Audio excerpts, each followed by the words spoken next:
Sudah sebulan lebih, pilot Susi Air, Kapten Philip Martens, disandera kelompok kriminal bersenjata KKB pimpinan Egyanus Kogoya.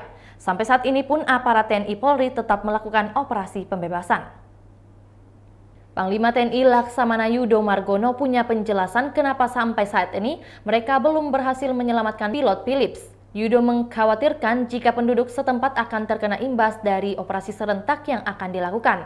Karena KKB sering sulit dibedakan ketika sudah berbaur dengan warga sipil biasa. Terlebih, kata Yudo Margono, pencarian pilot Philips bukanlah operasi militer melainkan operasi penegakan hukum.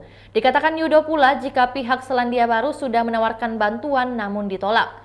Sebab Yudo mengaku punya prajurit berkemampuan khusus, alutsista yang bisa menyelesaikan permasalahan ini. Tapi kembali lagi jika operasi pembebasan bukanlah operasi militer sehingga harus mengedepankan hukum. Diketahui Philips yang merupakan warga Selandia Baru disandera KKB setelah pesawat yang dipilotinya dibakar di Bandara Paro, Nduga, Papua Pegunungan oleh KKB pimpinan Egyanus Kogoya pada 7 Februari 2023. Saat itu pesawat tersebut mengangkut 5 penumpang yang merupakan orang asli Papua. Sebenarnya Philips dan kelima OAP sempat melarikan diri ke arah yang berbeda.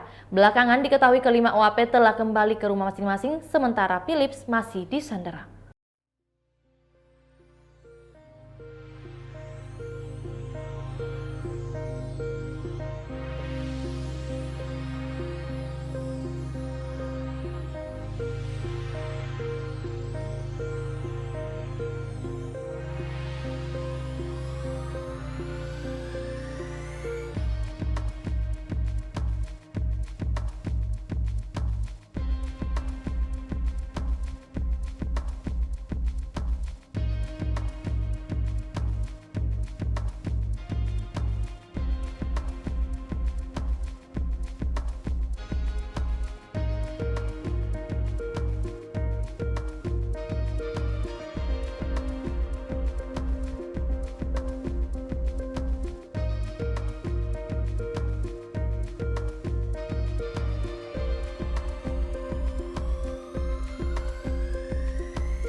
Itulah tadi berita hot news kita pada hari ini. Saksikan berita hot news lainnya hanya di kanal YouTube dan Facebook Tribun Timur.